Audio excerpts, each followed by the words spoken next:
Speaker, I grieve about the extreme cost of living pressures facing so many people in my electorate and across Victoria. This is so real and something not to be laughed about at all, whether it comes to paying the rent or paying the mortgage just to keep a roof over one's head, or even the cost of getting into a home or a rental to begin with the ever-increasing rental costs and the costs of loans. Whether it comes to putting food on the table or paying the bills, electricity, gas, water and more, not to mention especially filling up one's tank at the moment.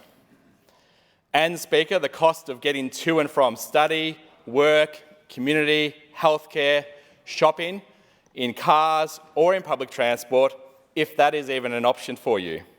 It's now meaning more and more people lining up at food banks.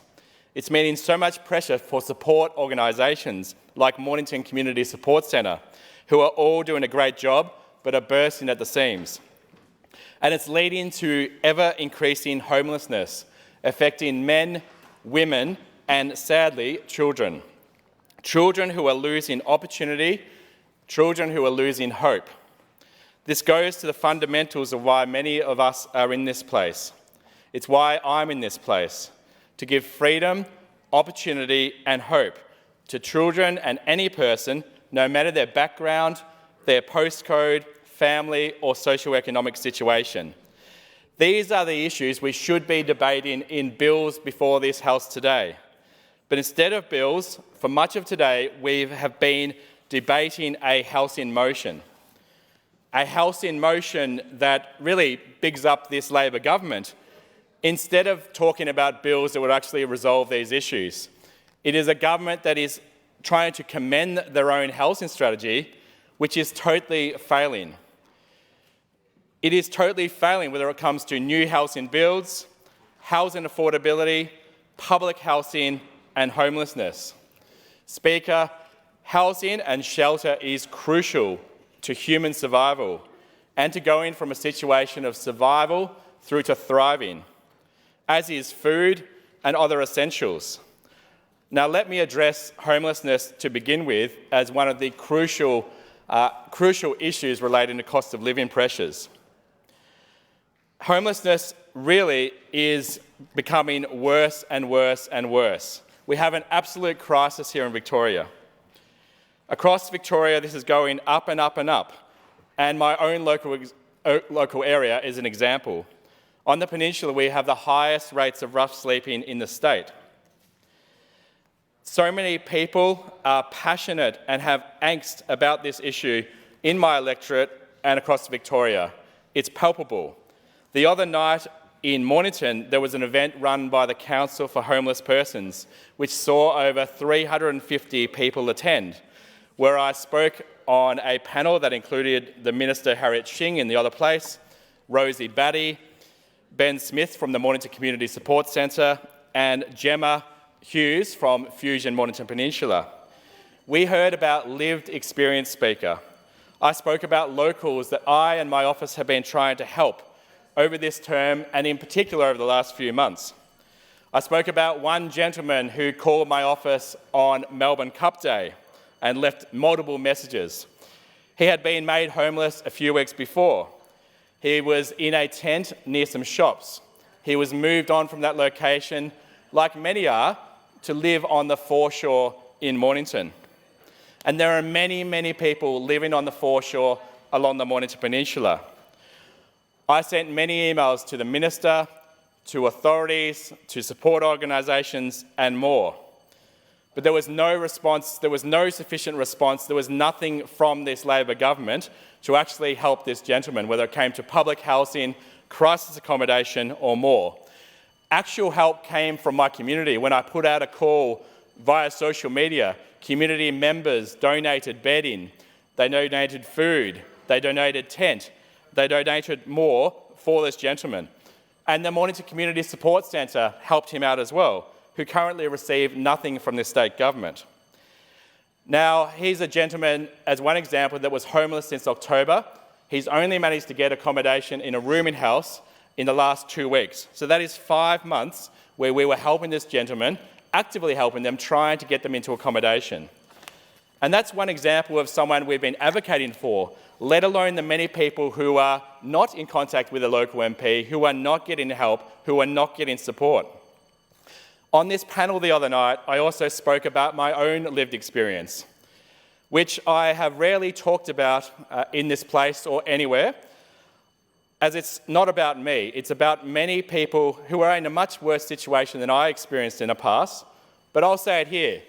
I have slept under a bush. I have slept in a car in freezing cold, not of my own choice. I have couch surfed. I have stayed in a place for several weeks where I had to sneak in late at night and I had to leave early in the morning so I wouldn't be noticed. I have had $2 in the bank. I have applied for 50+ rentals with another bloke, and before we finally got a place. I've dealt with bureaucracy, whether it's come to Centrelink, whether it comes to state authorities, such as bond management and so much more. And all of that wasn't through lack of trying and lack of applying. And many people find themselves in this situation. It can really happen to anyone. And it can happen to people with a simple change of their situation. It could be loss of their rental, loss of the job, health situations, domestic violence, family breakdown, and more. But here in Victoria, we have barely enough support to cope. I'll go into some local examples.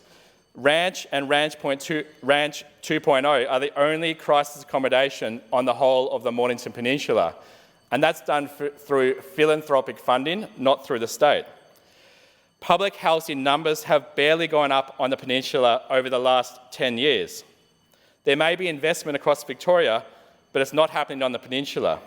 We see many local public housing premises in disrepair. And as the member for Narrabeen mentioned before, we have over 65,000 people on the public housing wait list. We have over 30,000 on the priority wait list. On the Mornington Peninsula, we have 2,600 or so locals on the wait list versus 1,300 or so dwellings. So more than double are on the wait list locally compared with what is available. And for many people, the wait list is long. It can be 5 years, if not more. We also need support for groups and organisations providing supported accommodation. One example is Fusion Mornington Peninsula, based at the old Balcombe Army Barracks, that provides housing support for young people experiencing homelessness and also young parents. It's a place that used to host the Army Apprentice Scheme, where my father actually started at the age of 16. He was actually living at the place which is now used to house young people from the age of 16. And I know that without the opportunity for him to join the Army and to get housing at the same time, mind you, he might have gone astray as well, because he was in a situation where his mother, so my grandmother, died at the age of 23. He was sent to live at multiple different relatives' houses. He had a very rough upbringing. His sister, younger sister, was sent to Kew Cottages and died at a young age, basically through neglect. So that opportunity to live at that place, which is now used to this day for 16-year-olds and others experiencing homelessness, can be crucial. But they are getting insufficient funding. They have ideas and proposals as well for young mums and young parents to provide housing for them as well, but they need investment from this state government. They've asked for that investment, but they don't have that at this time. I used to be on the board of Zoe Support Australia in Mildura, which was originally set up by Anne Webster, who is now the member for Mallee. That is a place that provides supported accommodation to young mothers to help them get back into housing, to help them with parenting, to help them with education and more. But these are the sort of things that we need amongst the mix of housing that is available to support people, particularly young parents and particularly young people. We have places like the Mornington Community Support Centre, which is getting busier and busier and busier. But they get zero state funding despite the crisis and despite more and more people coming to their door every single day. We have food banks as well, Speaker, with lines at the door. An example is Theodora's Cheerful Givers, which has been run for decades off the smell of an oily rag. And I must acknowledge Gina Poulos, who unfortunately after decades of tireless work, passed away a couple of weeks ago. She is a person that deserves an AO or an Order of Australia because she is a person who has dedicated her time, her energy and resources to helping people who are doing it rough, who are on the streets, who have a lack of food and more. And it's this support that people need. We also have unmet needs across Victoria and on the Mornington Peninsula for those fleeing domestic violence. And a proposal that's being put forward for the Peninsula is the Moona House Women's Community Shelter. And I must acknowledge Despy O'Connor, former councillor locally. We haven't seen eye to eye on many issues over the past few years. We have different political views, but she is a person who has really spearheaded this project, and I must commend her for what she is doing, because these are the projects that we need.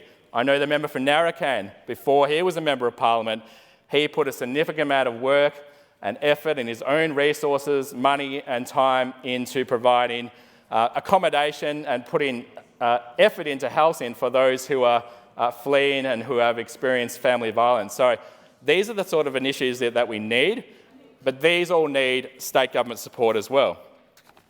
We also need innovative programs, like I've suggested for a number of years now, such as a matching program linking people who could offer a home or a room with those who need it, making better use of existing spaces such as homes and rooms.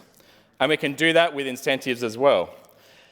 Housing First must become both a policy and a mindset. We must move to get people into housing as soon as possible. Yes, the upfront cost is higher, but the massive prevention of hopelessness, loss of purpose, antisocial behaviour, crime, drug and alcohol abuse, mental health, family breakdown and loss of opportunity makes that upfront preventative investment worth it. We will have much bigger and benefits both socially and economically if we invest in this prevention. And Stability Speaker, even if it's just for a few months, can make a huge difference to a person's lives, whether it comes to hygiene, applying for rentals, getting food, looking after their family, getting a job, going to study, getting a car, and so much more. I use my local area as an example as well. The Peninsula as a subset has 1.4% social housing. And this is a figure that's remained largely at this percentage for decades. We are not getting our fair share of investment in public housing and social housing more generally on the Mornington Peninsula. And this was made greatly apparent recently through the benchmarking report done by the Committee for Frankston and Mornington Peninsula, where they compared Greater Geelong versus Frankston and the Mornington Peninsula. On the Mornington Peninsula, we are paying much more when it comes to property taxes, payroll taxes, which affect young people and their ability as well to get employment. On payroll tax, for example, we're paying $290 million versus $65 million in Greater Geelong, just because of our classification of metropolitan versus regional. But we are not getting the funds back to our local area. We are getting about $6,000 for every single person in Frankston and the Peninsula versus about $14,000 for people in Greater Geelong. That means less when it comes to housing, public housing, homelessness support services, public transport and more. It means that housing can often be far from where there are support networks where it does become available. It means that older residents are being pushed out. It means that homeless services, as I mentioned, are being overwhelmed. And I know this government has talked about building more homes where Victorians live, work and access transport in their motion that they've been discussing today. But what if you cannot access transport? 82% of Peninsula residents have no public transport. Nepean and Mornington electorates are the only couple that I can think of in metropolitan Melbourne that have no passenger rail whatsoever. Does that mean no public housing or insufficient investment in public housing because there is not the access to public transport nearby? I know what it does mean. It means that people are spending more and more time in their cars. That is costing people money, particularly at the moment given the fuel prices. The cost of living pressures that people are facing are enormous. This government needs to take urgent action. Member for